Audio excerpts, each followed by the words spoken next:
विश्व बंधु एवं हम हमारे देश बंधु, आज हाँ। मैं आपको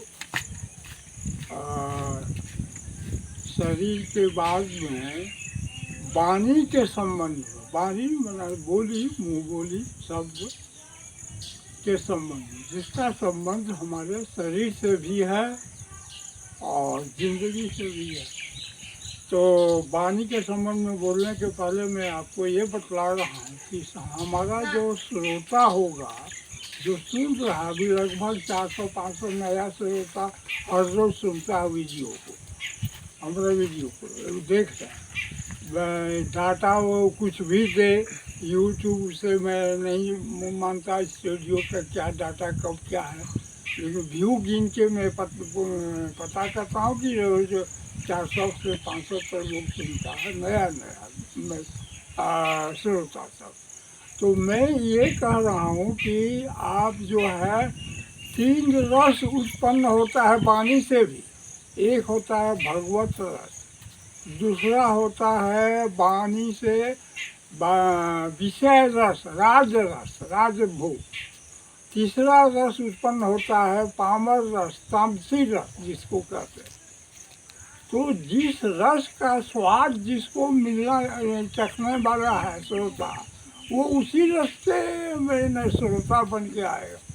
भगवत प्रेमी जो है कौन होता है, भगवत रस कौन चाहता है? भगवत रस चाहने वाला, पसंद करने वाला देशभक्त और भगवान भक्त, साफ जाहिर है। जो ईश्वर भक्त अपने को मानता है या जो देशभक्त अपने को सच्चा देशभक्त, सच्चा ईश्वर भक्त, वही भगवत रस का सेवन कर सकता है। और उसकी भीड़ होती है वहाँ, तो उसका भी जो है हम 400-500 समझते हैं कि ठीक है, धीरे धीरे चल रहा है, ये संख्या बढ़ेगा, लोग सुनेगा, ज़्यादा लोग तो अच्छा लगेगा, हमको भी, आप लोगों को भी फायदा होगा। तो मैं वाणी कह रहा हूँ कि वाणी जो है हम लोग जो है भगवान का दिया हुआ 4 प्रकार का है। एगो मध्यमा वाणी है जो भावना के साथ चलता है, भावना से लेके वो बोलते रहता है। एक पसंती है जो ध्यान में रहता है, मन क्षेत्र में रहता है, ध्यान पसंती वाणी है। तीसरा जो है हैकड़ी वाणी है। हैकड़ी वाणी भी बहुत लोग हैकड़ी बांधते हैं, मन के हैकड़ी जमाते हैं, हैकड़ी जमता है, उसका वो हंसी भी बनता है, खुशी। तो एक है, चौथा है बैकड़ी। बैकड़ी जो बोली है, जैसे मैं अभी मान लीजिए कुछ देर के लिए बैकड़ी बोल रहा हूँ, आपके साथ बात कर रहा हूँ, बैकड़ी है। बैकड़ी बोली सब बोलता रहता है, और इसी बोली से ही संसार घूमता है घड़ी की सुई की तरह। वाणी आपका जो है यही संसार चला रहा है, वाणी की ही कमाई सब खा रहे हैं, भोग रहे हैं। वाणी से ही सब कुछ हो रहा है, जिंदगी भी वाणी से ही चल रहा है। तो वाणी का संबंध शरीर से, इसलिए मैं कहता हूँ कि आपका वाणी जैसा है वैसा आपका शरीर की बनावट है। स्थूल शरीर आपका वैसे ही होगा जैसे आपका वाणी है। वाणी अगर जितना अच्छा है उतना ही आपका स्थूल शरीर अच्छा होगा। वाणी स्वस्थ है, कमजोर नहीं, स्वस्थ वाणी है, तो आपका शरीर भी स्वस्थ होना है। इसलिए वाणी के संबंध में आपको बताया। अब रह गया कि मैं चर्चा भी किया कि देशभक्त और ईश्वर भक्त या भगवान भक्त दोनों दो लोग मानते हैं, लेकिन मैं नहीं मानता।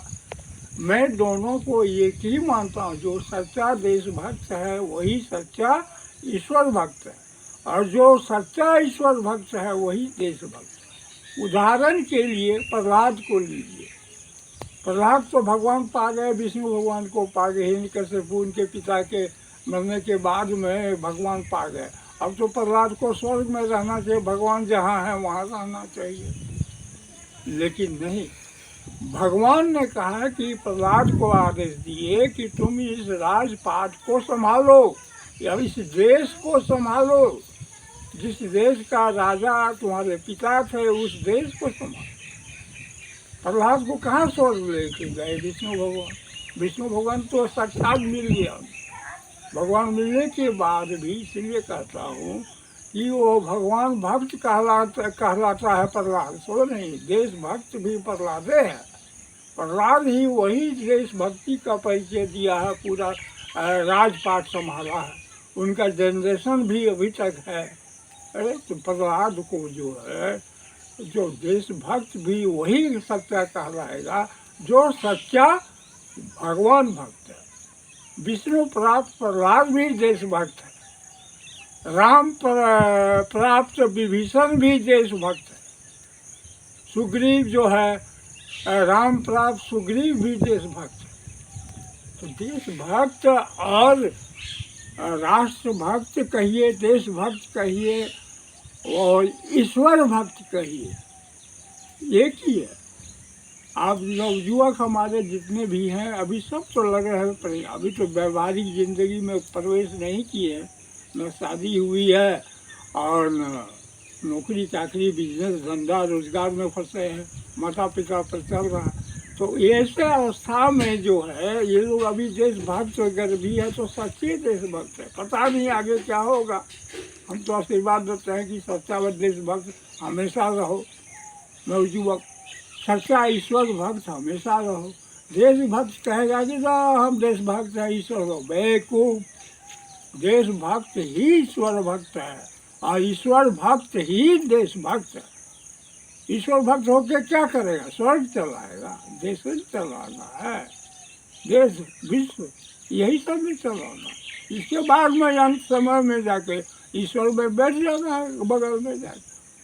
इसीलिए कह रहा हूँ कि दे आप वाणी संकल्प जो है, वाणी का जो है तपस्या होता है बंधुगण। आप संयम करेंगे वाणी में तभी आपका वाणी उच्च होगा। हाँ, सब शिक्षित भाषा होगा, ऊंची भाषा, शुद्ध हिंदी या शुद्ध अंग्रेजी, जो भी भाषा आप अख्तियार करेंगे शुद्ध होगा, पवित्र होगा, जिसका आनंद सबको मिलेगा, सब सुख लेगा। इसलिए वाणी सभी जरूर किए। अगला देखिए, अब हमें संक्षेप में सब कुछ बोल रहा हूँ, वाणी के बारे में अगर देने जाऊँ तो पता नहीं कितना दिन तक देते रहूँगा। वाणी से ही संसार घूम रहा, इस पर महत्व जरूर दें कि हमारा वाणी को कैसे शुद्ध बनावे, पवित्र बनावे, शब्द शिक्षित बनावे, भाषा का व्यवहार सबको प्रिय। कोयल की वाणी जो है, देखिए जिस तरह की कल्पना है, कोयल बोले तो दुनिया डोले। समझो दिल की बोली, दिल दुनिया में फर्क है कितना, तुम कितनी है बोली। कोयल बोले तो दुनिया डोले और कौवा बोले तो कार में छेपी लगावे, सुनबे नहीं करेंगे तो कौवा की बोली। और कोयल बोले तो सब डोल रहा है, कोयल क्या सुन रहे। तो वही है कि वाणी संकल्प जो है ये बहुत इम्पोर्टेंट है जिंदगी भर के लिए। आप अच्छे वाणी हैं तो आपका अच्छा इज्जत सम्मान सब प्यार मिलेगा, खराब बोली वाली है तो आपको नफरत मिलेगा। तो ये चीज़ जो है, अब वाणी के बारे में बहुत कुछ बोल रहा है लेकिन अभी इतने में संक्षेप में कर रहा हूँ। अब आइए कि मैं आपको ये बतला रहा हूँ कि अगला प्रोग्राम जो है मन के बारे में बतलाऊँ। तो मन के बारे में ज्ञान अगर सबको हो जाए, मन को सब नियंत्रित करे तो संसार का कोई प्रॉब्लम असंभव नहीं लगेगा। तो मन भी ऐसा है, अगला बार में मन का दूंगा। अभी समय बहुत ज़्यादा हो गया और अभी इतने तक अगला मन दूंगा। मन के बाद में चरित्र का दूंगा, चरित्र के बाद में आपका व्यवहार, जो व्यवहार हमारा होना चाहिए समाज के लेके, देश को लेके, विश्व को लेके, उस व्यवहार की चर्चा करें। उसी में संस्कृति है, कल्चर है। तो लीजिए, अभी आप मैं इतने तो करता हूँ। आपको ये भगवत रस अच्छा लगे तो ज़रूर सुनेंगे और जिनको नहीं लगे तो मैं क्या कर सकता हूँ। धन्यवाद सबको।